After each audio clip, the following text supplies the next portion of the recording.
Does reincarnation really exist? Everyone is aware of its existence, even those who do not believe in it. They are aware of its existence. A person's task is to understand what they have come into this world with. Then they will understand their potential. When you get rid of many fears, you will see the picture of your past incarnations. Your past and future incarnations are linked to the present. Right now, with every practice, you shape your future, including future incarnation.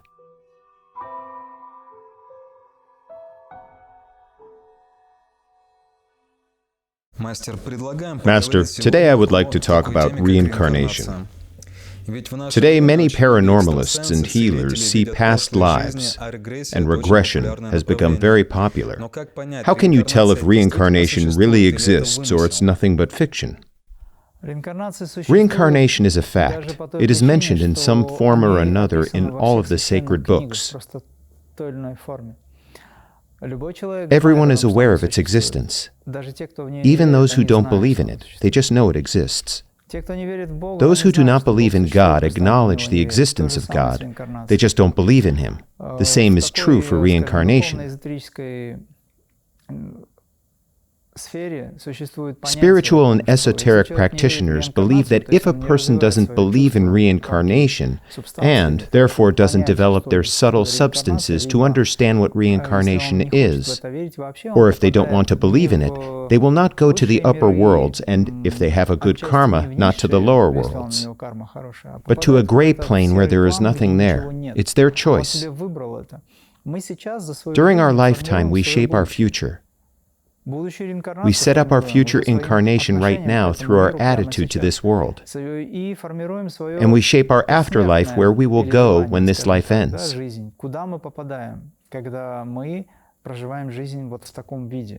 If a person is strongly attached to the materialistic world, where will they go? There is no materialistic world there to which we are accustomed. That world will be shaped differently. Of course, in their consciousness, there may dwell images of tables or chairs to which the person is so attached. The space they will go to can superficially resemble the one they are used to, but they won't be able to make use of it because they lack self-awareness. So our past and future incarnations are linked to our present.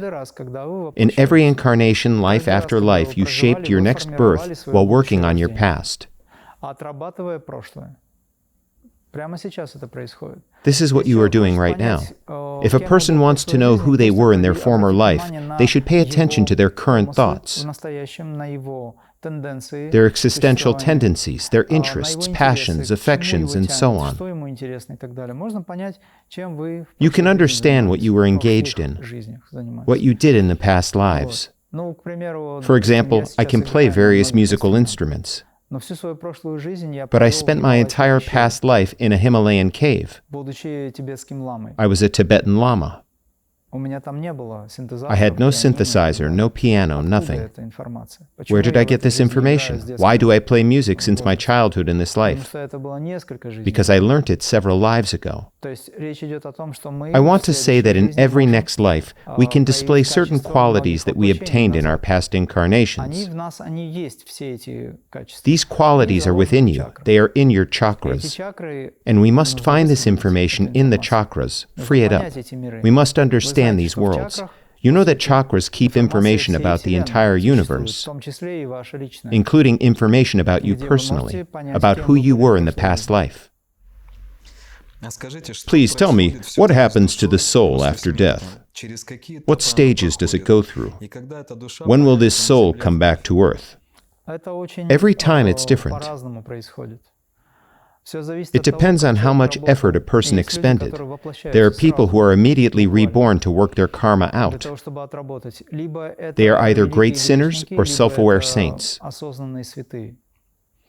There are very spiritual people who did much to attain godhood to evolve.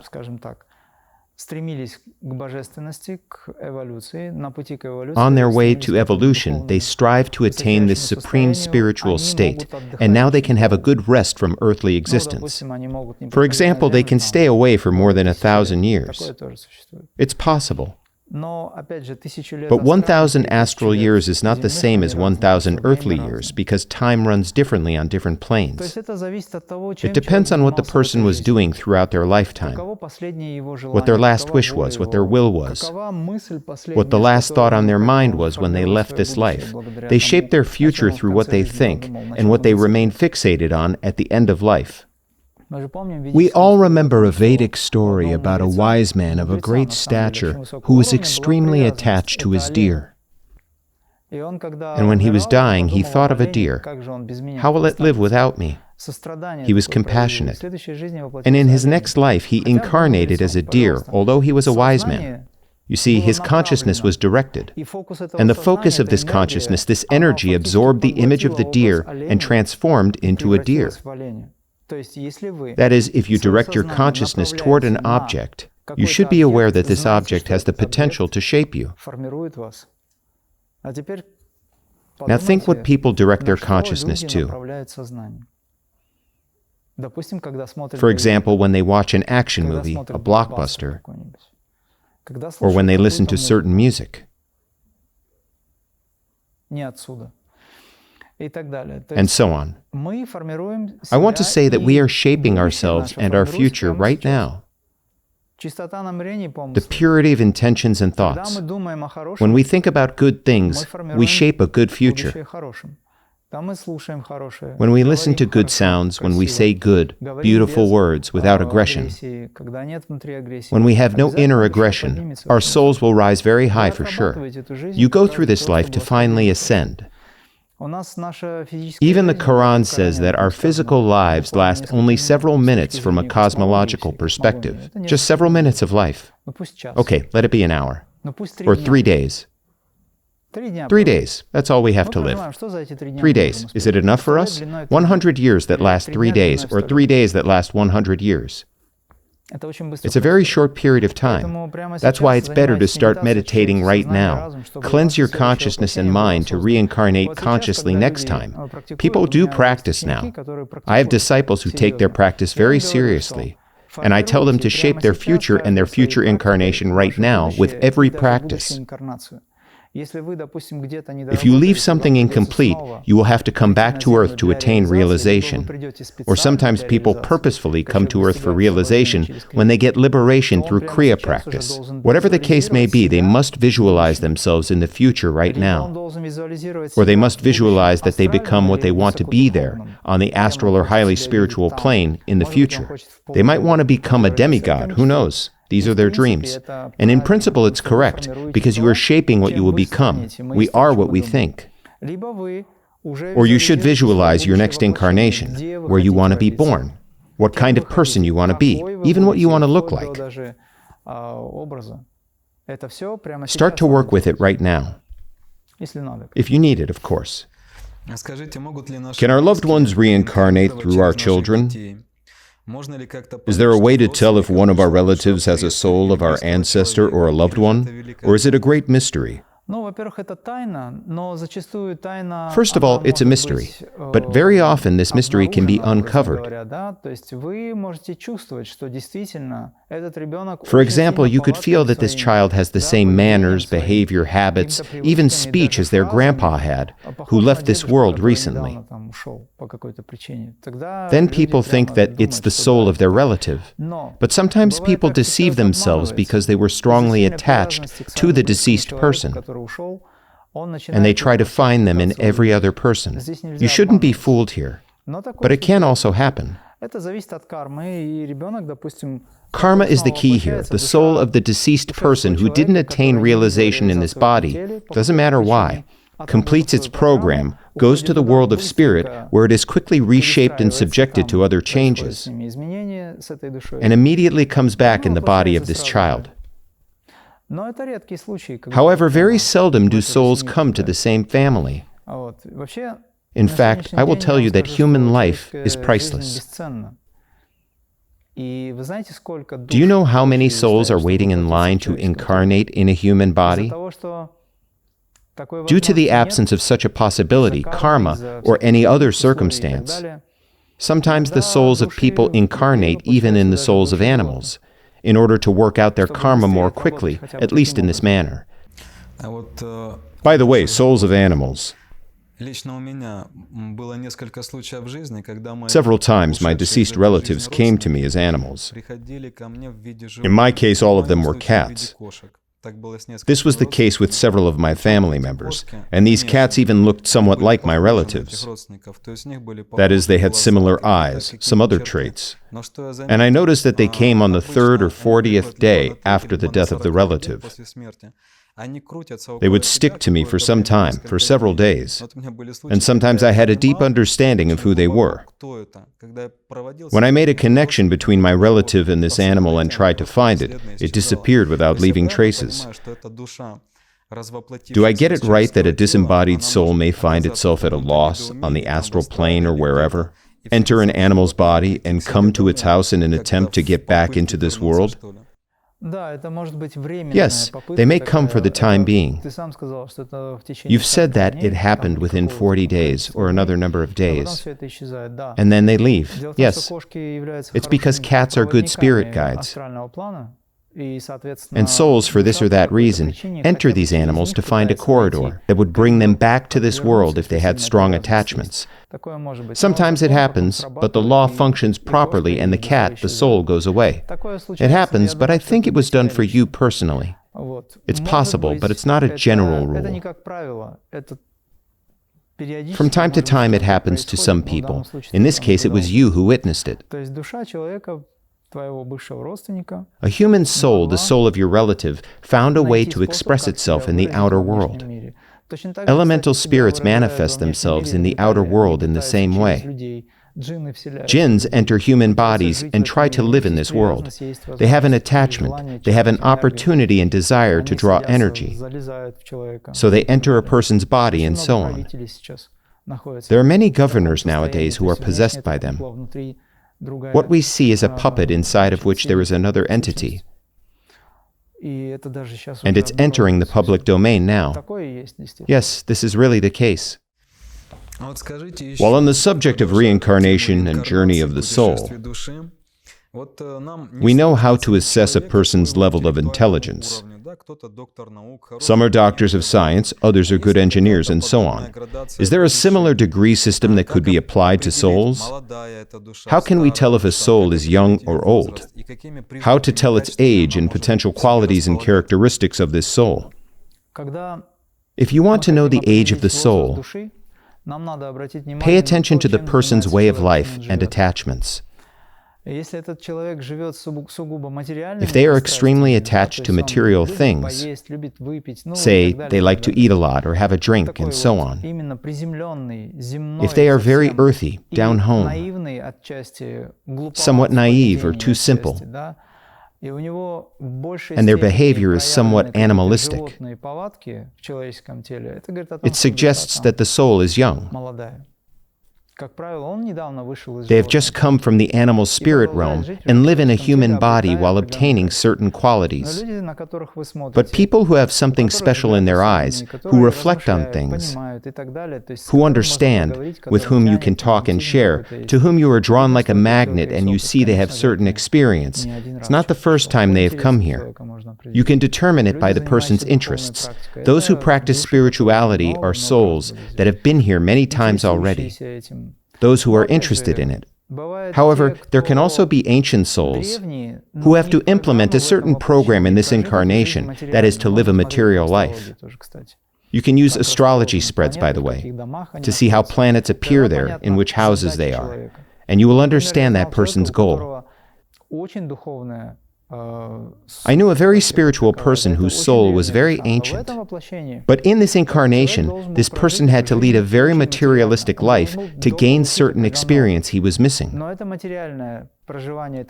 But throughout his material life, he remained very self-aware. So his spirituality was manifested in this material life. It differs. We perceive the soul as something very light, holy, and ephemeral. But some people's souls lead them to development, while other souls pull them to destruction, chaos, and retrogression. Why? I can't say that a soul can pull a person to destruction and retrogression. I'd say that the soul is possessed by the demonic mind that dominates and pulls a person. Such souls are sort of imprisoned. They are like a dungeon princess that must be rescued, and there must come Prince Charming or someone else to set the soul free. This is the way to overcome yourself, or reveal your potential, and bring what you possess to the surface, free that royalty, that highest being that you call your soul.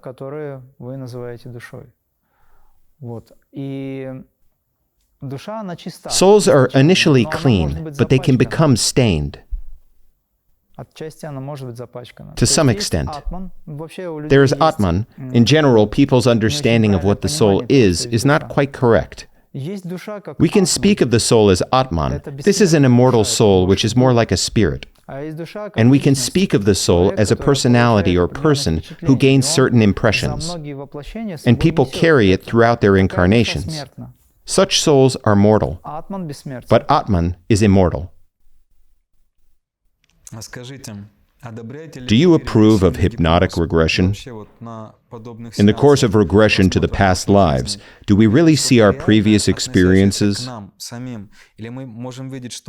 Or maybe something that the past life regression therapist transmits to us? It all depends on the level of the therapist and on the level of the consciousness subjected to the therapy. It depends on the level of awareness of both, again. And it depends on whether there is interference from the outside. It must always be taken into account. If a person is constantly in the energo-informational field, once they dull their consciousness, they again fall into the frequencies that exist all around us. Information is everywhere, and they start to see things that seem real to them because what they are doing is trying to discover this reality. But they bump into a beam of information that is pushed to them, plus astral plane also produces its effects. I have mentioned the influence of the energo-informational field. I mean, even the radiation to which all of us are exposed, emitted by television or different transmitting towers, has an impact on our mentality. And as I see it, hypnotic regression is necessary to help people, but not very often. A person can settle things on their own, but if it is hard for them, it is possible to turn to regression for the time being, or do it several times, for example, for help and healing. But remember that any form of hypnosis is suppression of your higher self. No, not of the higher self, but of your unique self. If a person is under the hypnotic influence, even the slightest influence, it means they aren't solving their problems by themselves. They are solving their problems with the help of someone else who has put them in this state, and they work with it. Speaking about obtaining information, here it's a bit different. A person enters a state to obtain information about the future. However, nothing of what I was told about or saw for myself happened. Just recently, we heard that in September, horrific events would take place. But nothing happened. And we heard it from many people, including channelers, but nothing happened. Because these people don't take into account higher powers. Higher powers offset it and compensate for it, even if it was to happen. Our Earth was to leave its orbit many times already, but never did. Apart from hypnotic regression, there are other techniques we can use to view our previous lives, incarnations, and so on. What would you advise to a spiritual seeker, yoga or Kriya yoga practitioner? Is it worth trying to reach into one's past lives at all to know more about oneself or find certain qualities, skills, and talents there and bring them into this life? Or does it depend on the individual? For example, some people may need it while others had rather practice spirituality and move on. The last thing you've said is the most important one. When you try to understand who you were in your past life, you work on the mental plane. Say you try to imagine that you were Adinath, that you were this, this, and this in your past life. In other words, you run a movie within your mind that shows that you were a man, a knight, a yogi, or someone else. Mind you, many people, when asked about their past lives, say they ruled a country as a president or a czar, or they were yogis or hermits and so on. There are no simple people among them. Everyone is special. I know several Napoleons, for example. Usually it's the mind that imposes these identities, because the human ego will never accept that a person in their past lives was nobody known to no one. After all, they are so spiritual now. But if you try to sort everything out and gain a deeper understanding of yourself, you'll notice that you have certain inner qualities that clearly show who you were in the past life. Maybe you have a tool that you're used to using, a tool of your consciousness, like determination or faith.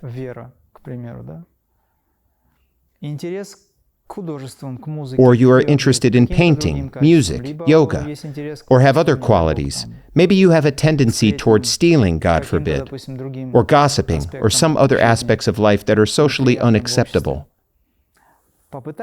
Try to separate the wheat from the chaff. Try to understand who you really are. Remove what is wrong. Keep what is right. And you'll know what luggage you have brought here. This work is very important. People are talking about how to arrange things. So arrange this furniture. Keep what you need and throw away what you don't need. A person's task is to understand what they have come into this world with. Then they will understand their potential. Of course, that's not all. There is a huge amount of everything within us, an entire universe. But choose what you can make use of now. You shouldn't work toward knowing your past lives on the mental plane. You shouldn't strive to comprehend your past lives with your mind, but through your feelings. Mentality will make up all sorts of things to you. Usually it's a deception. It's your mind. It's a false realm. It's your brain vision.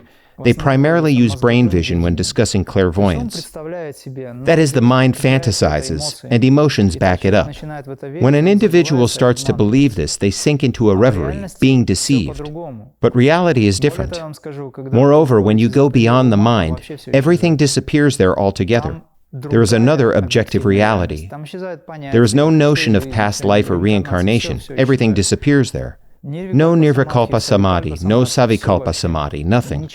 Just nothing. All this is an illusion. It's somewhere down there. You get it? That's why I don't recommend you to strive for understanding of who you were in the previous life, but for using the qualities that you have brought to this life, to this consciousness, to this body for further transformation.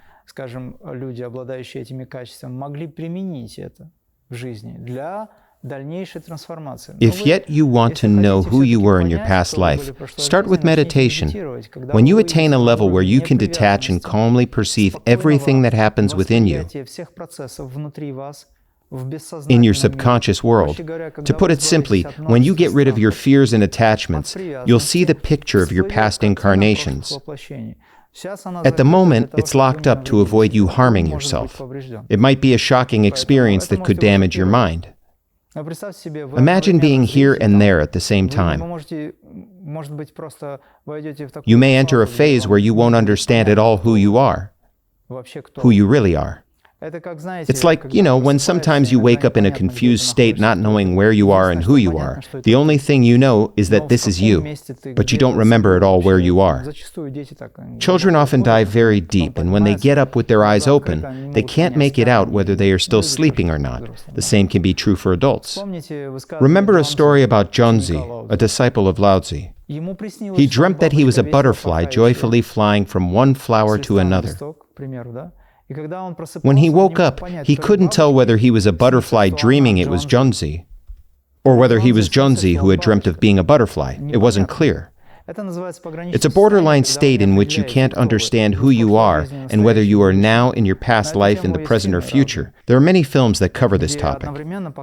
They depict several situations at a time, and a person can't get out of it. It is called a mind trap.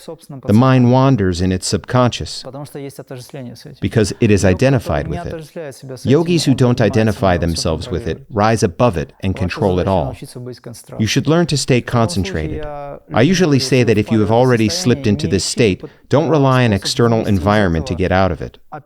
Don't try to look for your own exterior reality. Maybe it doesn't exist. The same is true when you sleep. The dream world is very unstable. The astral realm is very unstable. It's like sand that easily changes its shape. The most important thing in this state is to shift your attention to the one who you are and look at the one who watches. That's all you need to do. This is exactly the form of meditation where you always retain your real self no matter what's going on in the outer world. You won't get lost then. You've mentioned that in your past life you were a lama spending his time in a Himalayan cave. Yes? And that you could play different instruments back then, several lives ago. As far as I understand, you didn't use hypnotic regression or other fashionable techniques to remember it. But you did it naturally through yoga. And seeing yourself in your past life or the one before last, what role did it play in your current life? How did it enrich you? What thoughts did it provoke? Was it a useful experience? As long as I practice, I have always had a feeling rising in me that I have a close connection with the Tibetan pantheon. Tibetan people are brothers for me. Figuratively speaking, I belong to them. I have a deep respect for and spiritual connection with this branch. Buddhism has several branches. And I feel the same about Tibetan people and Tibetan Buddhism, which has certain peculiarities. Then I met Grandmaster Zhongyang Sigong, who is my close friend now.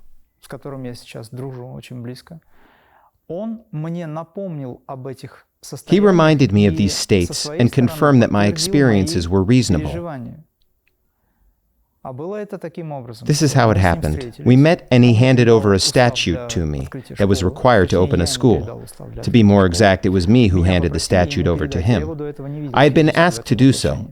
Until that moment, I hadn't seen him in person in this incarnation. Well, we met. When I was putting the documents in his hand, we talked and I said to him, "I know your face, not even the face, but the sensation that I have when standing near you." And he responded, "Don't you remember me?" We went on talking, and I learned that when I had been in the Himalayas, I said that I had been a Tibetan Lama. In fact, Satya Sai Baba's devotee, who was a very good clairvoyant, recognized me from my past lives as well. He, through her or she, so be it, confirmed my assumptions. This is an incarnation of Tibetan Mahatma, of a realized soul that, for this or that reason, couldn't fully realize itself, although it was highly evolved. It's like Mahatma who took the karma upon himself and was decapitated at the end of his life. Well, not at the end of life, but at a very advanced age, shall we say. He was about 60 or 70 at that time. It was a long time ago. And in this life, Tibetan Mahatma incarnated through this body. I won't go into much detail, and he continues to serve. I received this information from this saint woman who had got it directly from Sai Baba. And I received the same information from Grandmaster Zhongyang Sigong, who is now personally taught by one of the good, powerful masters, Zhumintan. That is how I know it. I don't attach much importance to it. What's important for me is the luggage I have come with. Why would it matter? We have lived everywhere. We have been everywhere already. We were in America. We crossed the entire Europe. We had many incarnations. But it's important what I have come with, what everyone comes with. What have we brought to this life? Have we forgotten the most important things that remain hidden deep within us? Or do we remember about them and change the world, change this space? Okay, maybe I wasn't a Tibetan Lama or Mahatma. Maybe I was a simple cattleman or shepherd like Krishna. It doesn't matter.